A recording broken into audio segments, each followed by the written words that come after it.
I immediately confided with my friend who was a famous professor, the father of modern day tocotrienol research. Hey, I found this thing, man. And you know what? The first thing he said to me, he said, Barry, if tocotrienol would ever mitigate human disease and misery, this tocotrienol from Annatto better do. Because if it doesn't, all our experimentation, our cause for tocotrienol is lost. I have a master's degree in physiology, biomechanics, and human nutrition. I've spent the past 2 decades competing in some of the most masochistic events on the planet, from SealFit Kokoro, Spartan Agoji, and the world's toughest mudder, to 13 Ironman triathlons, brutal bow hunts, adventure races, spearfishing, plant foraging, freediving, bodybuilding, and beyond. I combine this intense time in the trenches with a blend of ancestral wisdom and modern science, searched the globe for the world's top experts in performance, fat loss, recovery, hormones, brain, beauty, and brawn to deliver you this podcast. Everything you need to know to live an adventurous, joyful, and fulfilling life. My name is Ben Greenfield.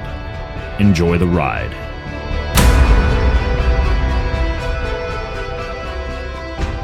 Hey, so in this podcast episode, I interview a Malaysian researcher named Dr. Barry Tan. I got to warn you, it probably takes us about like 10, 15 minutes to get warmed up, just, based on the fact that he's a super duper smart researcher and I'm an exercise physiology Luddite trying to keep up with him. And I kind of had to rein him back a few times and eventually got him steered in the direction that I think you're really going to enjoy. So today's show is very, very heady. Put on your thinking cap. We're talking about one single molecule, vitamin E, but we take a pretty deep dive into it. The forms of vitamin E that we talked about, I'll include in the show notes over at bengreenfieldfitness.com/tan, like his last name, bengreenfieldfitness.com/tan.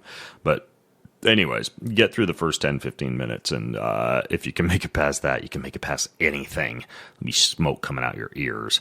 This podcast is brought to you by Kion, my company. I don't know if you knew, we have one of the best fat loss support formulas out there, but it doesn't stimulate your central nervous system like a lot of these things do, nor does it cause dependency or jitteriness or anything of the nature. It's simply designed for blood sugar support and for liver metabolism. Liver metabolism. I have new teeth, by the way.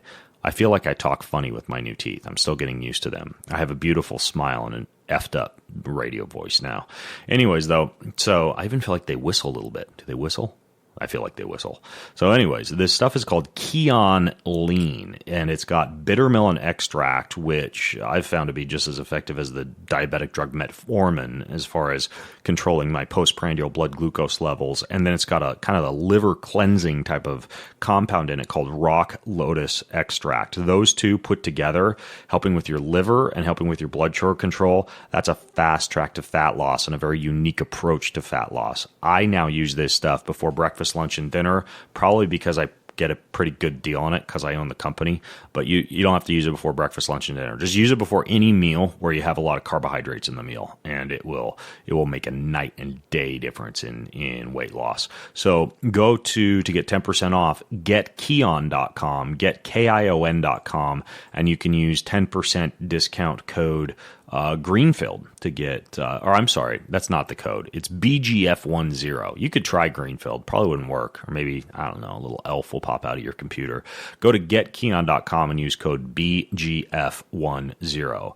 This podcast is also brought to you by a form of water that I drink every morning. I wander down in my basement with a big glass mason jar and suck me down a giant jar of hydrogen-rich water, which has over 1,100 different peer-reviewed studies behind it showing therapeutic potential for a host of chronic diseases. I've done podcasts before with Tyler LeBaron from the Molecular Hydrogen Foundation on its antioxidant behavior, anti-inflammatory behavior, its cell signaling properties, enhancement of mitochondrial function. You start off your day or you end your day with a giant glass of hydrogen-rich water. It's wonderful for jet lag. My wife uses it if she gets a headache.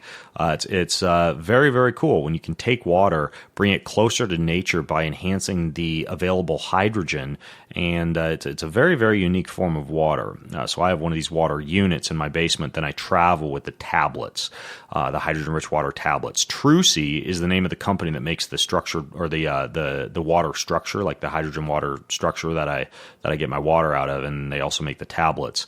TRUSIIH2.com/Ben is where you can get this. TRUSIIH2.com/Ben. That gives you 30% off the tablets, and you can also get one of the water machines there as well. You need to use code BEN at checkout at TRUSIIH2.com/Ben. All right, let's go talk to Dr. Tan.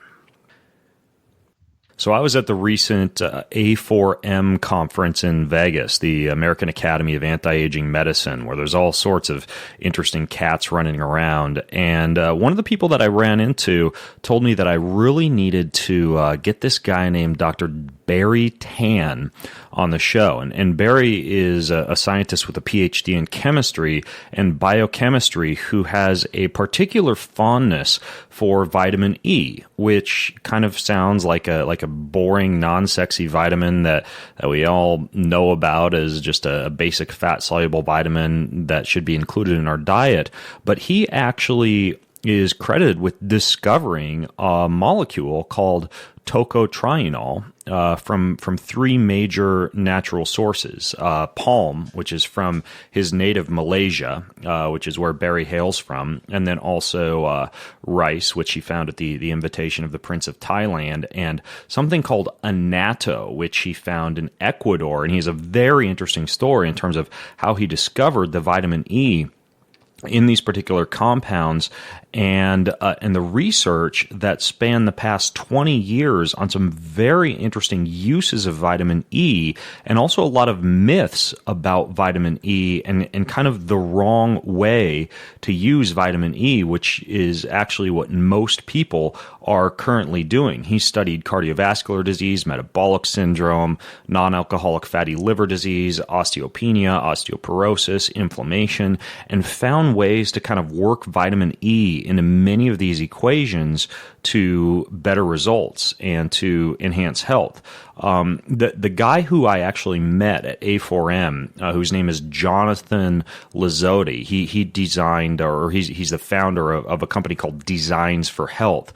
He told me, word for word, he said if he were stranded on a desert island, the one single supplement that he would take with him is tocotrienol, specifically derived from annatto. And I raised an eyebrow, and he told me that for me to know more, I just really had to get on a long conversation with Barry. So Jonathan sent me two giant textbooks that brought me back to my days in university, these big chemistry and biochemistry textbooks on vitamin E and annatto. I went through them and mind blown. There is so much about vitamin E I didn't know that I discovered in those books. Don't worry, you don't have to go read these giant textbooks. We're going to lay it all out for you on this show. But the bottom line is that a couple different forms of vitamin E that Barry's going to tell us about today are certainly something that you need to be aware of and look into. And this goes beyond just health. They've found some very interesting things in terms of boosts in testosterone and progesterone, pain alleviation, muscle building, and a lot of other parameters. So, Barry, welcome to the show, man. Thank you. Thank you for inviting me. Nice of your introduction. Yeah, and man, there's a lot of places that we could jump in and start here, but I think it's very interesting, the story of your discovery of annatto and your overall career in vitamin E. We have plenty of time, so can you kind of walk me through how you discovered annatto and kind of got interested in vitamin E in the first place? And also feel free to, as you introduce that, clear up terms for us, because I think, a lot of people might not know the difference between tocotrienol and tocopherol and some of these other words that are used to define different forms of vitamin E. Thank you, Ben. It all started with my first career at an assistant professor at the University of Massachusetts, right here in Amherst, which I'm still living in the Pioneer Valley area on the western side of Massachusetts, and I went back to my original home to see how they would extract palm oil, and the palm oil was very reddish color. That was it's not the vitamin E, but that's the color. The color leads me to vitamin E. So that's the palm oil is very orangey color, like carrot color. So and then they say that oh, when you process the palm oil, the color is bleached out so that the palm oil look like corn oil color. And most Americans know palm oil as saturated fat and not going that direction necessarily, although there's a comeback because of the coconut oil thing on the saturated fat. Although they see carbon length is different, but on the color is unique of palm oil on the color. So he asked me that why don't you ask the Malaysian government for a grant to study this? I did. So when I got the grant, and this is how I got into the vitamin E. I have to remove all the fats and oil, which a vegetable oil are. When I did that, then I remove all the colors, which is the carotene colors, and then that is what I got the grant for to study the color. Then there's something about zero point 0.1 or half a percent, almost a nothing. Somehow didn't go away. It's not the fat and it's not the color. So I was curious, what is this, you know? So when I tried to tinker with it, I noticed that it has very high antioxidant property. So I reported back to the Malaysian government, oh, this is just vitamin E. Then I said, well, not just vitamin E. Okay, so I looked. So I took a look, and I noticed that there was vitamin E, referring to alpha tocopherol, the most commonly known one. However, there are three other peaks with it. Then I said, no, there's something else, and I don't know what it is, you know. But I did account for 25% of it as normal vitamin E. It's the remaining 75% that keep bugging me. Actually, at the time, this was a nuisance because I wanted to go back to study the keratin, the colors of life, not this, but I had to deal with this because I didn't know what it was. And when I finally figured it out, it was probably 1986, and it was tocotrienol. I will explain the difference in a short moment. And so that started my career on the tocotrienol. They're very similar to tocopherol, but different enough that they can be separated, identified, and chemically not same as tocopherol. So that was it. So then I stayed at the university for about another 10 years or so. We did animal studies on cancer work, on lymphoma, and eventually I even got a grant to study lung cancer, different shades of lung cancer. But by that time, I stopped. I'm still regretting that I did that. I stopped because if this tocotrienol were to be useful, then you got to find a way to get it out so that people can use it for their benefit. Otherwise, they have to eat copious amount of palm oil. That's not sustainable or not possible. So that was it. That was how I first started, and then from there I stopped the project, and then I went on to do something else, and then fate has it, I came across the Prince of Thailand, almost magical moment, and he asked me that would you do anything that is not blood related, chlorophyll related is fine, very broad, you know. Then I said sure. It's in Thailand, so I can think of rice, I can think of teak. You met this Prince of Thailand and he hired you to research for him? Yeah, that was it was a magical 4 years. It was 1993, 4 something then, and he, I think at the time the king went to Harvard as with an agriculture degree, and the king himself very interested. He recently passed away, interested in agriculture, and wanted Thailand to go that direction. And because they're Buddhists, they don't like things that are hemoglobin related. So it's fine. And I like to focus on plant anyways, because many phytonutrients are from plant. Wait, Not that, I'm gonna interrupt you real quick. What do you mean the Buddhists don't like anything mitochondrial related? you know, when you come to figure out something that you extract, blood related things are not what they're gung ho about. Plant related things they are gung-ho about. As a nation, they're not all vegetarian, but many Buddhist monks, Okay, as you so know. he wanted something that was plant derived, not animal derived, is what you mean. Yes, Okay, got it. that was correct. And when I mentioned, what about teak and what about rice? He said, oh, those sound good. Then I said, send me anything that are refuse, that are byproduct, and let me work with it to see what I had. Remember, it was a shot in the dark because it was a blank check. It was very broad, so I didn't know how to focus. It's not. But he's the prince, he had deep pocket. Then I said, well, still, I need to have a project. I don't want to waste your money. So, and he did. And I found phytonutrients in teak leaves interesting, but not as attention grabbing as what I found from the rice bran and from the bran oil. And would you believe it? And in the oil, it was tocotrienol. I really didn't expect that, Ben. But when I did, and I reported back to him, I said, look, you have vitamin E tocotrienol some years earlier I found from palm. So what would you want me to do with it? Like that. And then we did some tests and it worked. We did on carotid arteriosclerosis, and it worked through ultrasound, how that would not narrow the artery and would prevent stroke.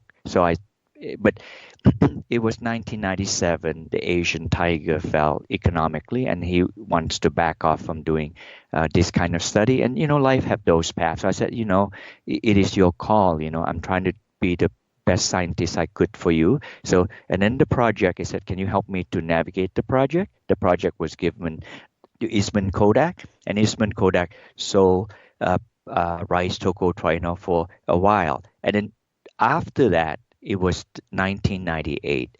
By this time, I had been on tocotrienol and tocopherol probably for nearly 20 years. So I needed a break. Ben, real life. As my wife and I, we just wanted a break to do something else.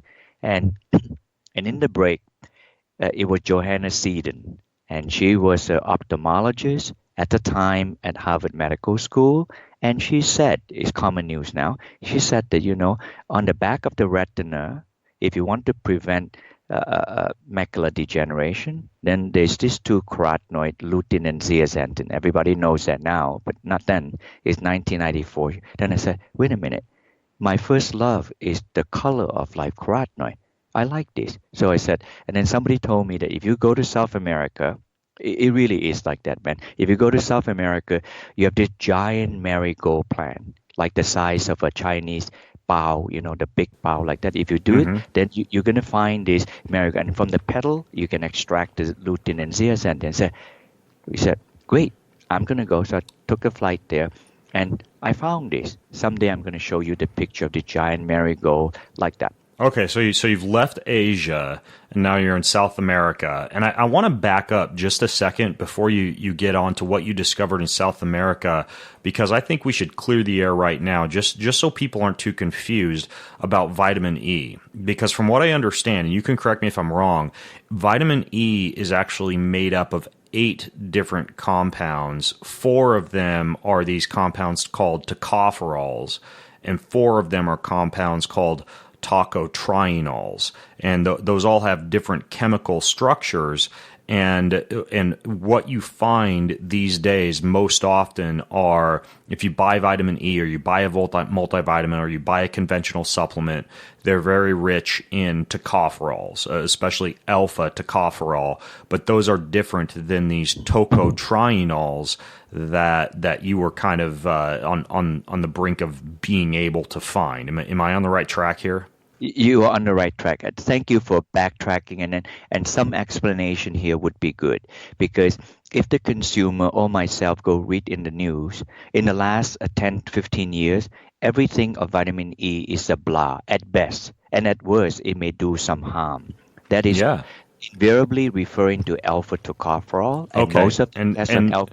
Would that include, sorry to interrupt, would that include, because I'm sure you're aware of this, and we have a very healthy, fit listener base, I'm sure you're aware of the studies on vitamin E and vitamin C in terms of them impairing the favorable adaptations to exercise. Do you know if those were the tocopherols or the tocotrienols used in a study like that? And those were entirely tocopherols like that, and almost exclusively alpha tocopherol. There is, if I can even back up one step, just for the audience to know, like that, it, it, it, it the advent of vitamin E discovery is 1922 by two medical doctors at UC Berkeley, and they came up with something they extracted from spinach.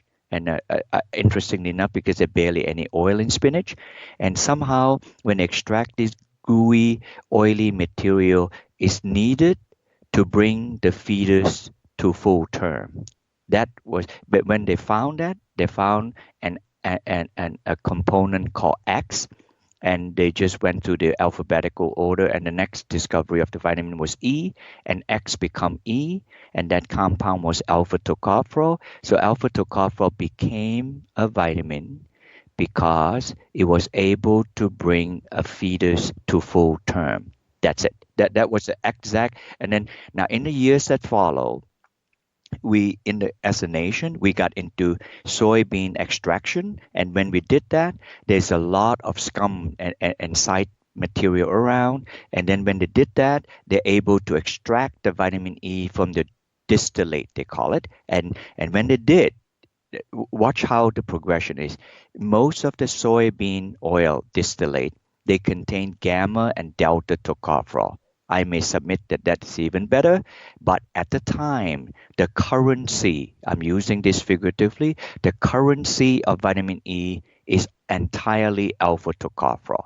So therefore, the industry converts all of the soybean tocopherol, which is mostly delta and gamma, they convert it entirely to alpha tocopherol. Therefore, even if you take natural alpha tocopherol, it's semi-synthetic. Now, this should come to you as a shock. I knew this for a long time. There are very few alpha tocopherol that is truly natural to begin with. And even if it were to be, it is still questionable in what it can do. But nevertheless, that came about because of the soy industry in the 1950s. So everybody had banged in on alpha tocopherol, and then come to 1980s, and a lot of large clinical trials on this. Almost all of them fail. And at best and at worst, it may cause things, and you can read in the news: breast cancer, lung cancer, prostate cancer, like this. So That would all be from the alpha tocopherol and the largely tocopherol based forms of vitamin E. that is not largely, entirely. The tocotrienol thing comes like this. It in the 1960s, some scientists, it wasn't me, some scientists in USDA and in University of Bristol, they were extracting things from rubber plant. Rubber plant is also very polyunsaturated, like that, but not fat, but polyunsaturated material. So the plant makes a vitamin E to protect itself from oxidation. And notice how the plant does it. It's never alpha tocopherol. They always make mixed tocopherol, delta and gamma tocopherol, or in a rarer case, tocotrienol. But because rubber is so oxidatively challenged, they only make tocotrienol. So what we're getting from like a supplement with vitamin E in it isn't even what we're finding in nature in plants. We're basically consuming one single or just a few different molecules of tocopherol without the full spectrum of tocopherols and tocotrienols.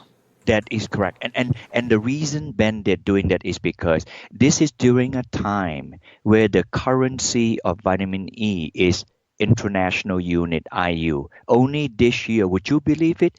After almost 100 years, the FDA finally said at the beginning of 2019, no vitamin E should be ascribed IU. It simply be just milligram. So and that's still not the full answer, but that's better than IU. So why is the IU currency favors alpha tocopherol? Okay, if you have 10 milligram of alpha tocopherol, that's approximating to 10 IU. If you have 10 milligram of gamma tocopherol, it's 1 IU.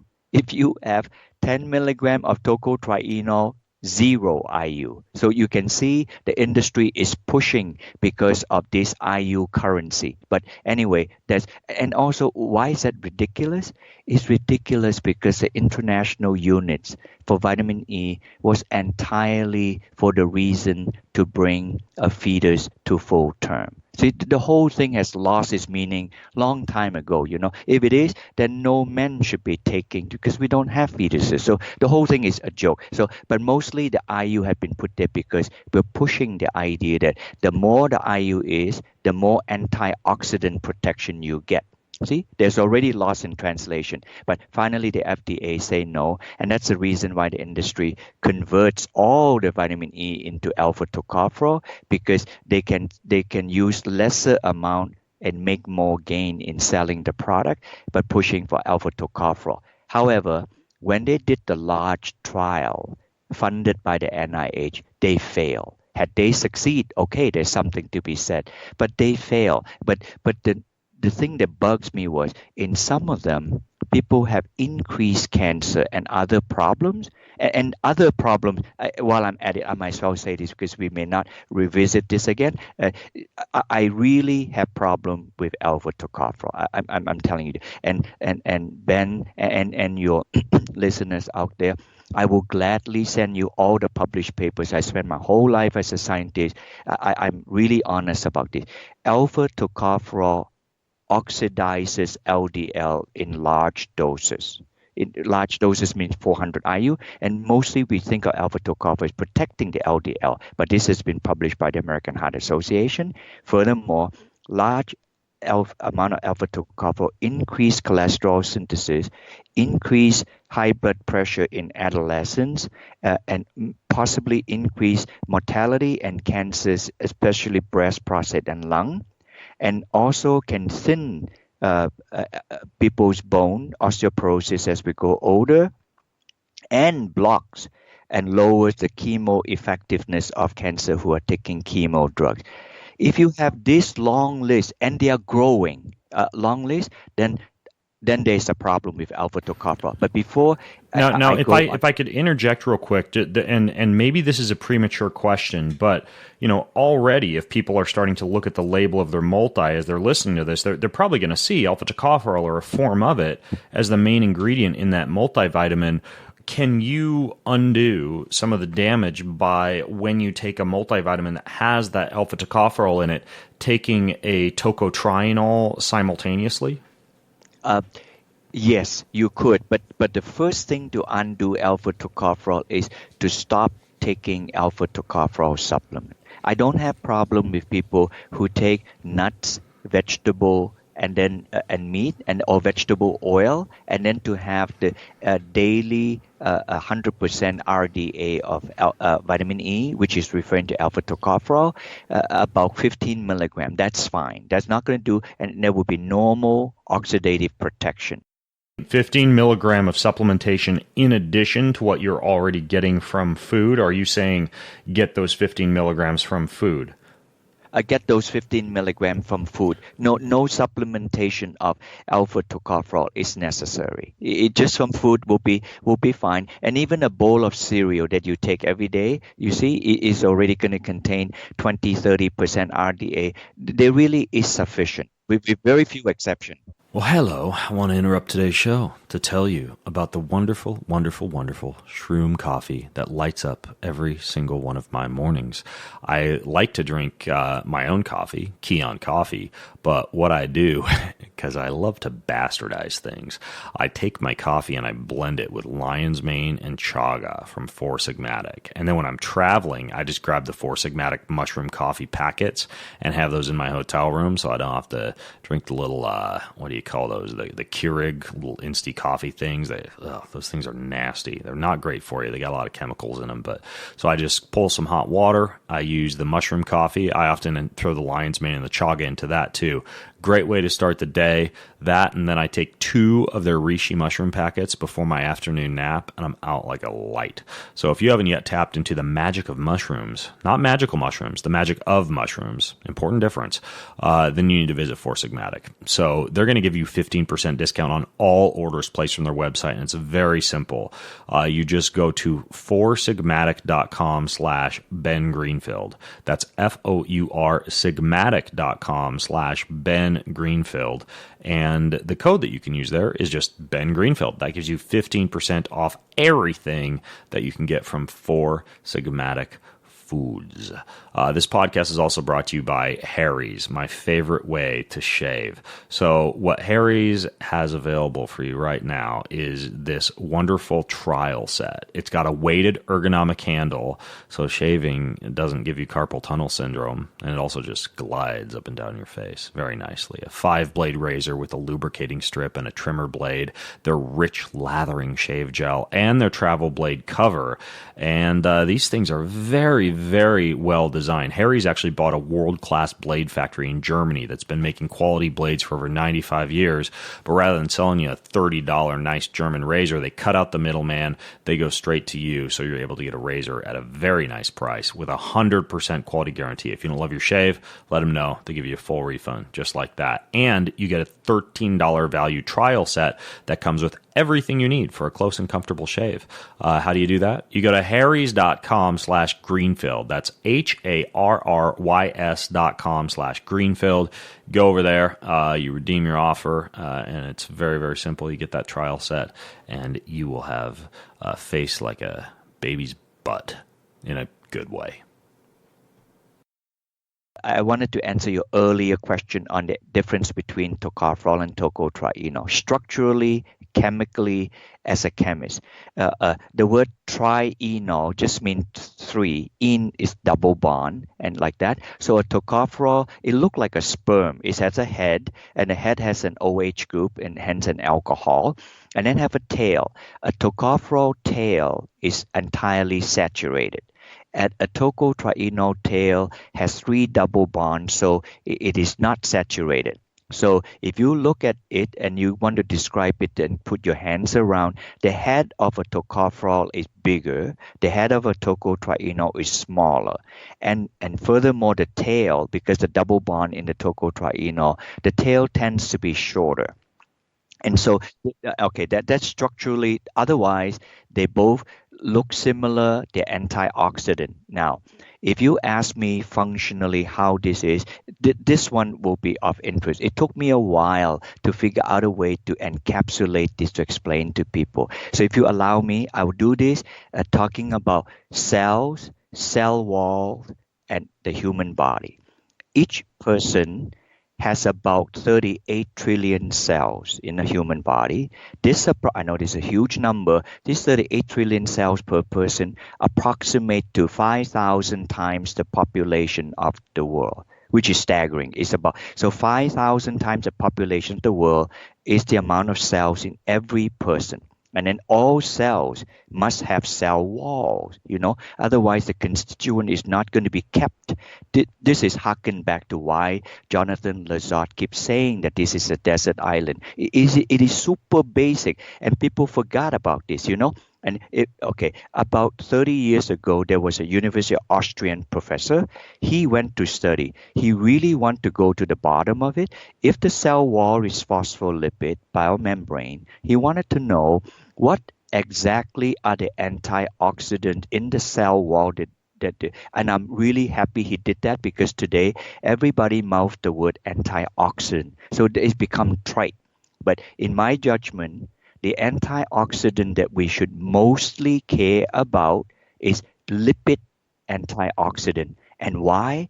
Because lipids are the lowest lying fruit for our body to be oxidized. Now, you have heard, and I probably know that you have people in your radio show talk about astaxanthin, super powerful antioxidant, CoQ10, lutein, and number of other things. But ask further. If you ask them about astaxanthin, astaxanthin is a powerful singlet antioxidant. So what does that mean? That means that they are very powerful antioxidant in an environment that is oxygen deficient, which means that it's right in the nucleus.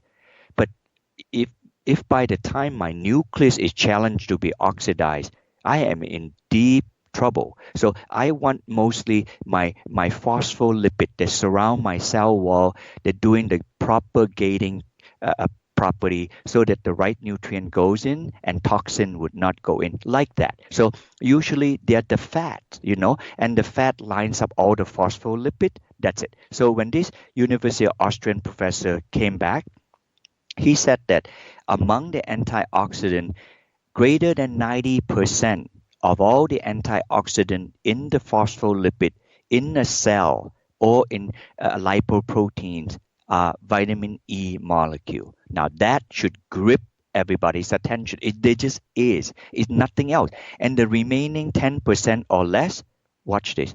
They are hydrocarbon carotenoid. That means they're not oxygenated hydrocarbon carotenoid. And what are the two most famous hydrocarbon carotenoid? Simply hydrocarbon, the same hydrogen and carbon you put the gas in your tank. That's it. I know this is shocking for the listener, and they are ancient molecules. They are beta carotene and lycopene. Beta carotene and lycopene contain nothing else but hydrogen and carbon. That's why chicken fat look yellowish, orangey color because of this. But that's what you can see. But that's less than 10%.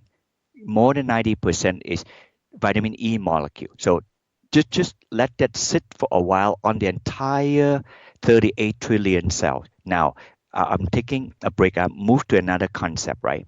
In 1995, Professor Lester Packer, he's retired now from UC Berkeley. He knew that tocotrienol and tocopherol are very similar, and he knew that somehow the tocotrienol is better. But he got to have a rationale to do this. So this is what he did. He used electron resonance spectroscopy. They're very difficult to study. So basically, he put in the vitamin E. Now he already know that vitamin E is among the best molecule to be on the phospholipid. He put alpha tocopherol because that was the best known, and that was also where vitamin E was discovered in the same university just 50 years earlier. He put it in, and this electron spin spectroscopy can figure out how fast the tocopherol spin around the cell. Think of a cell like a bean, like a lima bean. It spins around, and then he's sticking the tocotrienol. The tocotrienol from the spin is spinning 50 times faster. So he made the conclusion that both tocopherol and tocotrienol capture free radical to protect the lipid from oxidation. A good thing because the cell need a gated community to protect the content inside. But a tocotrienol spin 50 times faster. It is for this reason alone that tocotrienol is able to protect the fat 50 times faster. So a simplistic thing that I describe to people would be tocopherol would be like a local policeman. They do not cross boundary. Then a tocotrienol would be like a state trooper. It traversed the entire state to capture the bad guys. That's it. That is that. If it's not that, I have no other rationale how that is, and except structurally, because the tail of a tocotrienol is shorter, it's not anchored deeply. Therefore, it is more mobile and spinning. But a tocopherol anchors deeply, so it anchors in, so it moves around still, but less. So hopefully I gave you the basic understanding of this. Now, if we advance this to all the animal studies that we had, us and other people publishing in the last 30 years, we systematically saw that tocotrienol, if it is a cancer study, it recruits to the cancer cell, which means on the cell wall of the cancer, 10 times more than a tocopherol, because this is now whole organ study, so it's not same as cell study, 10 times. And this has been shown by Professor Malafa in University of Southern Florida. He went after pancreatic cancer, the deadliest of all cancer. And when he was excising the tumors from the patient, he found that the delta tocotrienol was deposited into the pancreatic tissues 10 times more than in the blood and in other tissues. And other scientists further nail it down to the tocotrienol is in the tumor of the diseased animal 10 times or even higher than other tissues with alpha tocopherol. Meanwhile, the people who are doing vitamin E research who hung their hat on alpha tocopherol keep insisting that you see in the blood you only find alpha tocopherol. You cannot find tocotrienol. So their conclusion is that because alpha tocopherol is in the blood, tocotrienol is not. So all cost for tocotrienol is wasted. Then tocopherol is. And you know how my answer to that? I'd like to explain, and your audience deserves to know this. There is a protein called alpha tocopherol transport protein. It simply means that it's a protein that chaperones a particular molecule to the site of action, like retinol-bound protein. It brings it to the retina. Vitamin D has a protein. It brings the vitamin D to the bone of the cell, like that. So otherwise, it's naive to say that if you take something, it automatically goes to the site of action, which is for a long time people thought that of calcium. If you take calcium, it automatically goes to the bone. Well, now we found that if you take a lot of calcium, it may litter on the artery and then have plaque forming, because 1/3 of plaque is calcium, But if you have vitamin D with it, then the vitamin D, which is a hormone, will chaperone the calcium into the bone. For vitamin E, all the molecules, only alpha tocopherol has a transport protein. The other tocopherol do not. So it goes in. This, I believe, is the reason why supplementing alpha tocopherol is bad news. Because the alpha tocopherol transport protein ensure the conservation of alpha tocopherol. So we take a copious amount of alpha tocopherol, it has no way to go except that to conserve it, which I believe is the reason why.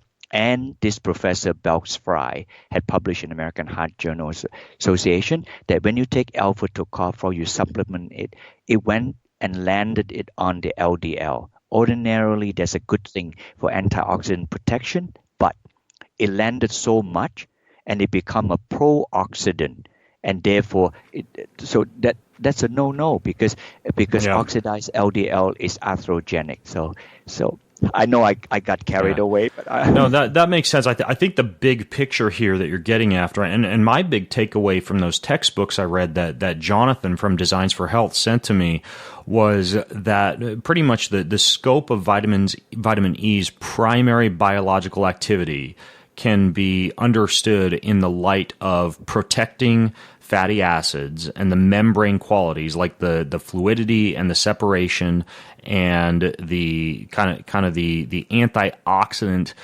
activity upon those lipids. And considering that lipid oxidation is probably the number one issue when it comes to chronic disease, that the use of a proper form of vitamin E that does not have that pro-oxidant effect that you just alluded to could in fact make it, especially if you're consuming fats or fatty acids or fish oil or DHA or anything else, one of the most important things to have in your body. And furthermore, it's difficult to actually get a high amount of these tocotrienols from food-based sources, and most supplements have just alpha tocopherol in them. So we're kind of stuck with this issue of how do we get adequate antioxidant activity for our lipids, for our cell membranes, for our nervous system, and furthermore, how do we tap into potentially some of these effects on, for example, tumor expression, prostaglandin expression, etc. And so I think this kind of brings us full circle to you going down to South America and starting to poke around down there. Yes, that and back to that story. I did find my giant marigold. Remember, I went there to look for lutein and zeaxanthin for macular degeneration, and I owe my discovery of tocotrienol in plant to plant from my interest in carotenoids. In the palm oil, it was a beta carotene, and then now I went to South America to look for lutein and zeaxanthin and other colors of life, and then I found this 30 feet away from me this annatto. First, I saw the annatto.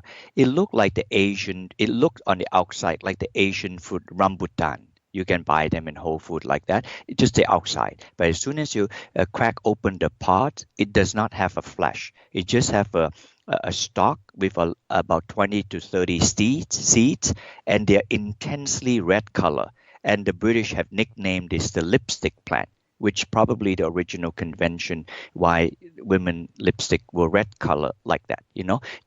The South American call this plant achoite, Achuite, and you can buy it from many South American store, Hispanic store. You say achoite, they use it for coloring many foods like that. So when I saw the fruit, I was enamored by it. So I touched it on my hand, and it intensely stained my hand maroon color. Instantly, I know it was yet another carotenoid. See, I was remember I did not go down there to look for this plant in the Amazonia, but I stained my hand, and I said, "Wow, it doesn't have a mesocarp, which is the fleshy part of a fruit. All kinds of fruit. It just this fleshy part would be air in this annatto plant. So the thought came to me that wow, and then this carotene is not bound to anything. That means that it must be protected by an antioxidant. Why did I say bound? I'll give you a little interest in this.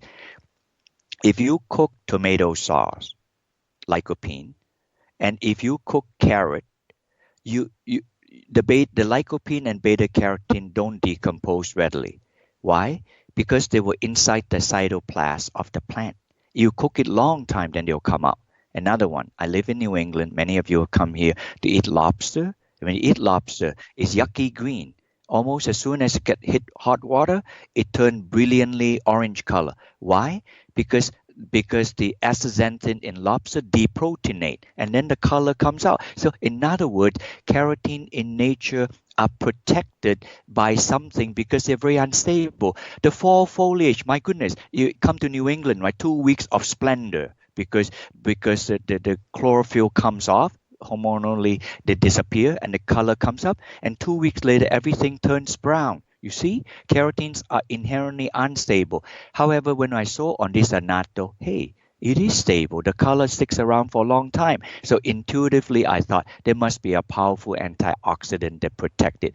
I least expected it to be a tocotrienol. I fully expected it to be one of nature, literally thousands and thousands of polyphenol. They are powerful antioxidant, but shocking to me when we analyze for it, it contained first, it was shocking to me that it's not polyphenol. More shocking to me that it contained tocotrienol, and most shocking to me that it contained no tocopherol and just the tocotrienol. And then the ultimate of shock would be it contained almost entirely delta tocotrienol. Why do I gradate in this? By the time I discovered this, it's already published much in the literature that delta tocotrienol is the most potent of all the vitamin E in cancer, all chronic condition. So far, we have tested chronic conditions on lipid, metabolic syndrome, NAFLD, fatty liver. I hope you're going to ask me question NAFLD because that is a tsunami coming. And then we also check on chronic condition osteopenia on postmenopausal women. And we also check on inflammation and also oxidative stress. So we check all of them, and systematically delta tocotrienol shore up the best. Now I found this plant. If you run a chart and HPLC on it, usually you expect all the 8 peaks, like the way you say 4 tocopherol trienol. When I run it, every time is tocopherol side is nada. Nothing shows up. And then on the tocotrienol, about 10% will be gamma tocotrienol of the peak. and 90% of the peak will be delta tocotrienol. I immediately confided with my friend. This was in 1999, who was a famous professor, the father of modern day tocotrienol research. I asked Dr. Qureshi, he said, hey, I found this thing, man. And you know what? The first thing he said to me, he said, Barry, if tocotrienol would ever mitigate human disease and misery, this tocotrienol from Annatto better do. Because if it doesn't, all our experimentation, our cost for tocotrienol is lost. That was 20 years ago, and I've committed the last 20 years to do many clinical trials from lipids, metabolic syndrome, osteopenia, and FLD, and of course, most recently on cancer. So I would be absolutely delighted to share with you the findings of any of all of this. So. Okay, so when you were in South America, you found this plant. Now, is the plant actually called the Annatto plant? Yes, it is. Two N's and two T's, Annatto. And if your listener are, say, in New York City, I'll tell you how to look for them. You go to Bronx Botanical Garden, it's inside. Usually they grow in tropic, but this is inside the hothouse. If you're in the southern part, like in Florida or in Southern California, if you visit and ask the botanist where you find this plant, you should be able to see them. If you're in Hawaii, they seem to grow all over, and Filipino use it in their food cooking. And if you were to go to any part of South America, you just say achoite or you Google, you find that it is not a weird, very they're hard to find. It is used systemically for a long time, mostly as food colors. And does that plant have the full spectrum of all the tocopherols and the tocotrienols, or is it just concentrated in these tocotrienols? Like when you extract the vitamin E from that plant, is it naturally just high in tocotrienols, or do you need to remove the alpha tocopherols after you extract the tocotrienols? Thank you for the question. No, the plant comes naturally with just these two tocotrienol, completely tocopherol free. And I argue that the reason this plant does it this way is because it doesn't have any flesh. So that when the pot open, and it kind of like it's a little bit phototrophic, it follows the sun, not so dramatically as the French sunflower like that, but and when it follows the sun, then the carotenoid will be oxidized faster. But so they have to produce the most potent antioxidant to protect the color from degradation. So it is natural. And when we extract them, we're doing this right in United States of America. I'm really proud. It took me a long time to do this, Ben. If you have visitors coming, I'll be glad to show them our facility. We never use chemical, and we never use solvent, and we never remove any other vitamin E. The plant simply makes it like this. I just feel honored to have to stumble onto this. My goal is that this should be broadly used for people from antioxidative protection all the way to chronic improvement in health, particularly as we age. Okay, got it. So in terms of this Annatto plant, you figured out that it contains these tocotrienols, and they can even be used in supplemental form. And by the way, if you're listening in, I'm keeping track of all this, including the books I read. Just go to bengreenfieldfitness.com/tan. That's Barry's last name, bengreenfieldfitness.com/tan. And I'll link to all the research and everything that we're talking about right now. But one thing in particular, because I do want to make sure we have time to discuss a few of the other interesting things you found in this plant. You talked about non-alcoholic fatty liver disease, which is, of course, probably one of the fastest growing issues right now, even concerningly amongst our youth. What's the effect? You talked a little bit about the effect of this on non-alcoholic fatty liver disease, but can you expound on that? Yes, thank you. Thank you for asking that. Right now, something is messed up in our society. When I say this, I don't say this tritely. 20% of our youth are obese, and 40% of our adults are obese. Something is messed up. Only 10, 15 years ago, we're talking about overweight. The word overweight kind of like pushed aside, and obesity, this is just off the chart. If you go to NIH, they say that 3 of 5 risk marker, elevated triglycerides, reduce HDL, and increase waist circumference. There are 2 more: blood pressure and glucose, but the top 3, the triglyceride shots up, and then the HDL drop, and the waist circumference grow. And then of this, in one sense, I think of metabolic syndrome, which is pre-diabetes, that fatty liver is a new name for metabolic syndrome. And that's even putting it kind. It's worse than that, but it's good enough for now. But for people who have fatty liver, they almost always have high triglyceride, and they're almost always obese. So I got that one. And so when a gastroenterologist, which means people who study liver type disease, medical doctors, they say that about 80 to 100 million Americans have fatty liver disease, and it's a silent disease. You don't really feel it. Maybe some liver enzymes elevate a bit. I don't know if your audience getting this. This needs a little bit of sinking in. 80 to 100 million American, not 8 to 10 million. So I just got stalled by this when I heard the numbers, and the liver, which it affects, is the single largest solid organ in our body. Now it performs greater than 500 tasks and function, so it's hard to put the hand around. But when I got into this, I thought, wow, the liver is very intolerant to fat. And the liver is very muscular, and it's very dark color. It does not contain more than 5% fat. It's very intolerant. So when you get more than 5% fat, it's simple fat, fatty liver, and then it becomes fatty liver. And if it's uncontrolled, then it will be non-alcohol steatohepatitis. The non-alcohol phrase in front of the fatty liver is because 20, 30 years ago, this kind of condition in the liver is symptomatic of people who are alcoholic. But today, this have so surpassed its dietary thing from people who have alcohol.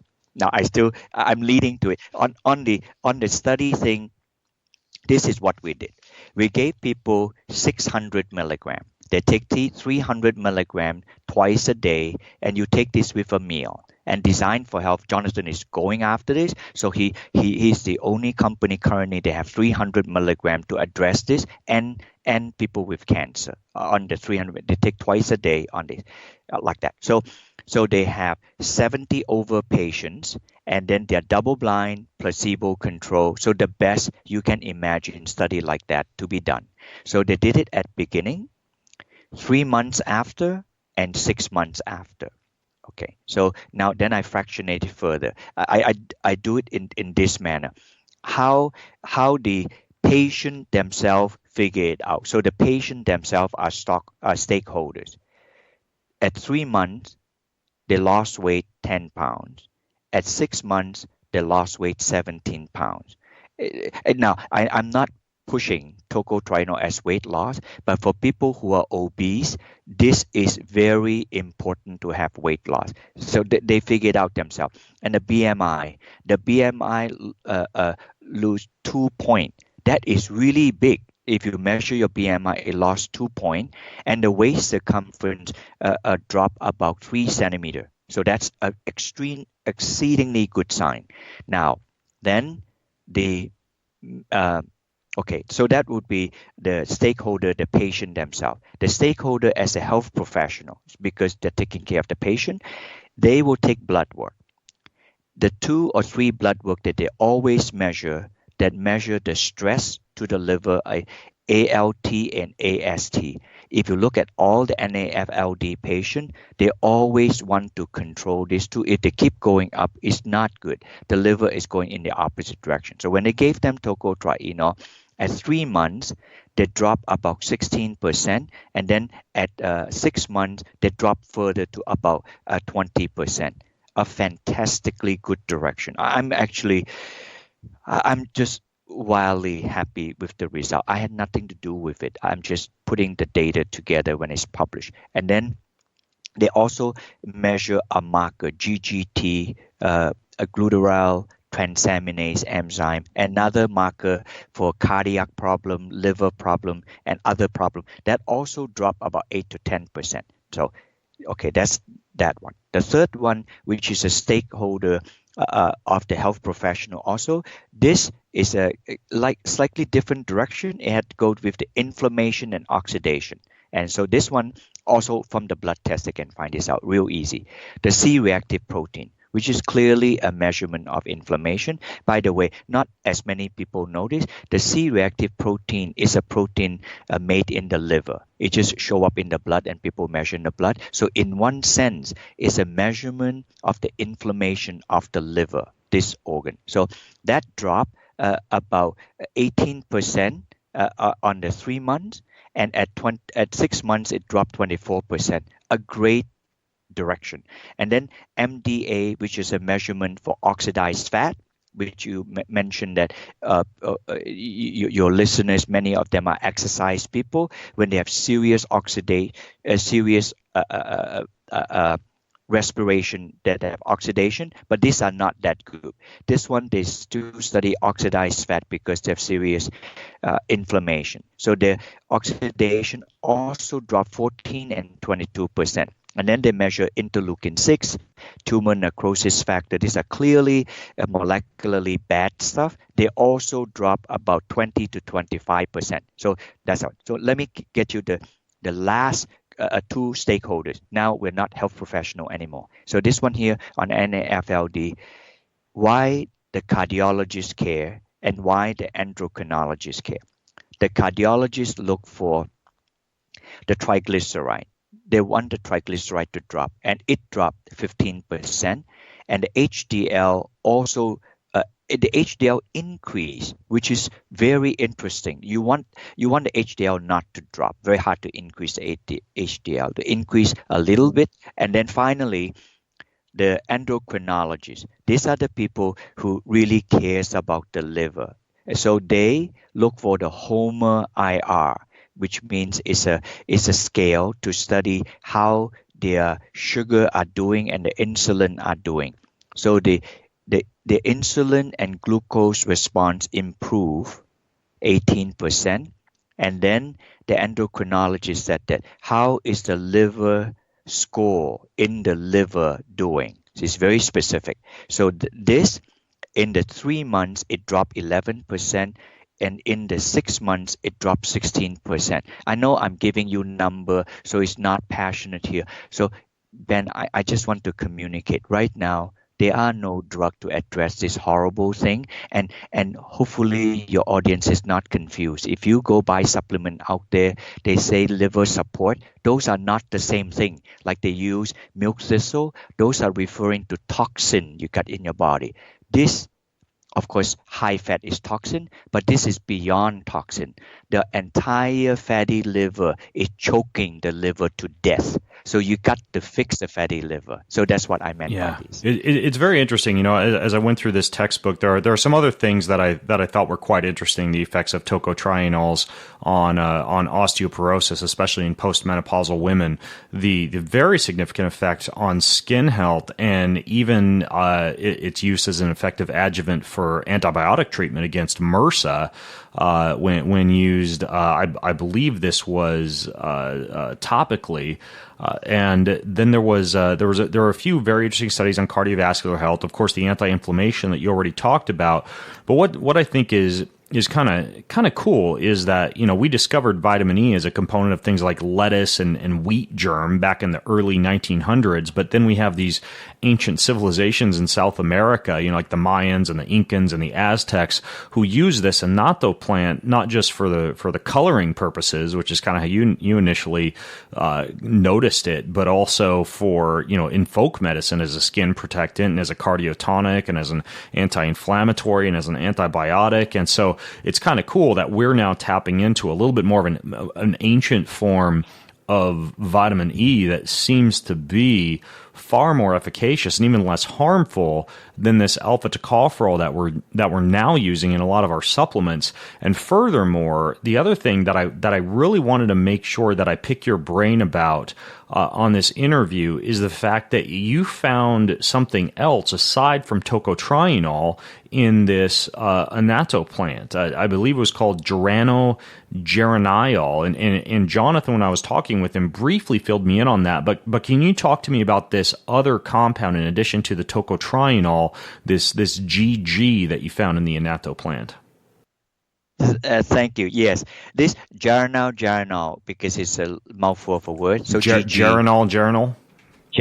geranol. If you just say geranol alone, you can find them in many perfumery thing that people add into. But two molecules of geranol together is geranol. This molecule is endogenous. Unlike vitamin E, tocopherol, tocotrienol, you take from the outside in, the body does not make it, but geranol GG our body makes. So therefore, it is endogenous nutrient. It's meant to be there to perform certain tasks or make certain things. So like that. So I would say there are many directions in this. I would say in the human, the Japanese are studying this because they have the longest population that are aging. So they're studying GG because it's able to help to promote the synthesis of testosterone so that it helps the elderly with a thrive in life. They care less about the sexual drive part of testosterone. They care more about as they grow old, they still have a thrive in life like this. So they are doing a lot of work on this. The GG help to increase that.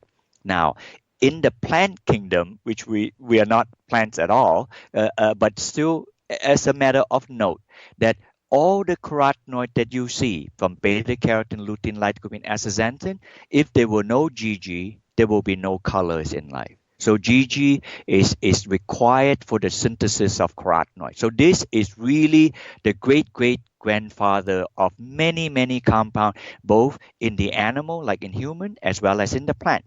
But in the US, why is this compound important? I'll tell you, this compound is important, and I bring this, and hopefully another time when this is ready, we will be the first company in the world putting this thing out, and I'm thrilled to see where it's going to go with it. But in the US, it's this. Many Americans take statin drug for no other reasons other than to lower cholesterol. And I'm not questioning about the statin drug thing. Another time, I can talk about that.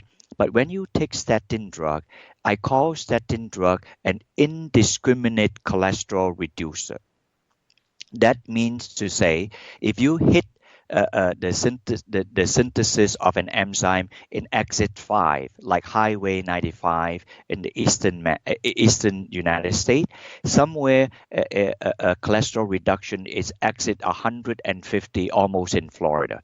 That means that everything from exit 5 to 135 also get inhibited, and I call it indiscriminate cholesterol reducer, even though it reduces cholesterol way down the stream. Most people know, our audience know, that if you take statin, CoQ10 drop. Good point. But CoQ10 drop is not the reason why you have myopathy that people take statin. It's GG. CoQ10 is probably at exit 50. This is relative.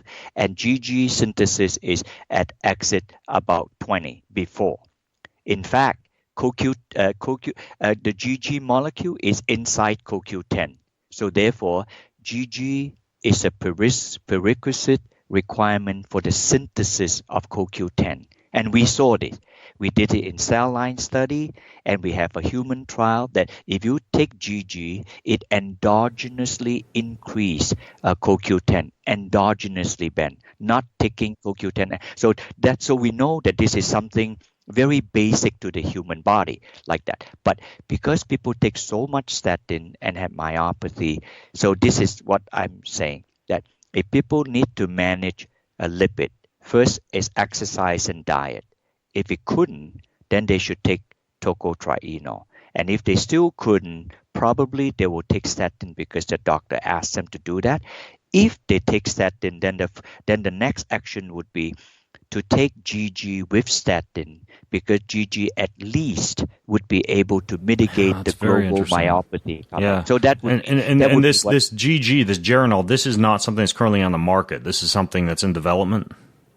This is currently in development, and I think that the latter part of this year, Design for Health is planning to launch this for and to launch GG the latter part of this year. They are still trying to figure out this is for myopathy, for increased testosterone, and also pain management. So another time I can explain why this is also important for pain management. Most of these pain management study is done in Brazil. Interestingly enough, the mechanism of action on the pain management is complementary but not similar to that of CBD. Interesting. Wow, that's pretty cool. I'm sure Jonathan from Designs for Health will email me when this thing becomes available, so I can let my audience know. But in the meantime, I'm going to keep my eye on the research behind GG. I find this fascinating. And regarding the tocotrienol, I know you guys do have the tocotrienol from the Annatto plant now available on your website, and I will link to that as well in the show notes, along with, if anybody wants to really take a deep dive into tocotrienols. The name of the book that I read is called Tocotrienols, Vitamin E Beyond Tocopherols. It's kind of a big textbook, but I'll link to that. I actually have both the first and second editions that I went through prior to this interview because I wanted to make sure before I had you on the show this stuff was legit, and the textbooks are really good. So I'll link to those in the show notes as well. You also, it was either you or Jonathan that sent me over a couple of helpful PDFs, just 2 to 3 page articles on this. If any of you want to read it and take a closer look at tocotrienols and also at some of the things that they're harvesting from this Amazonian plant, this Annatto, and I'll link to all of that in the show notes as well over at bengreenfieldfitness.com/tan, bengreenfieldfitness.com/TAN. Barry, was there anything else that you wanted to share with us while I have you on the call? Yes, I think the last bit, we will be amiss not to touch this. On all the published study in animals, more than half of them were on cancer. So about 10 years ago, I decided that my company is small and I'm working on a desert island supplement and it works to kill cancer. I got to do something on cancer. So now in Denmark, we have 6 clinical trials, all on cancer. And the kinds of cancers we are checking are ovarian, breast, colon, and lung cancer, all clinical trials. Only my colleagues is doing pancreatic cancer in Florida. So those are the outstanding ones. Of all of these, one of them is published, is on ovarian cancer, and we expect 2 more to be completed by the end of this year. Exciting things coming. But what about the ovarian cancer that had been published? This one here. This is, I think that sometime when I talk about this, you do the best you can, and then you get choked up, It actually works. Let me describe to you very simplistically the trial. These are recurrent ovarian cancer, which means that they've taken chemo and that radiation, whatever, nothing is working. So in other words, it is a waiting time before the obvious thing that are going to happen to the patient. So usually the last ditch effort is to give them Avastin, which is a $7.5 billion drug that Hoffman and Roche makes. It is an anti-angiogenesis drug, which means that it prevents the blood vessel from the tumor to grow, to suck more food into the tumor to fuel its growth. And then when they chop them off, they cut off the feed line to the tumor, so the tumor dies. At least that's the mechanism. So they give them Avastin. So now they have a design of a study, the standard of care.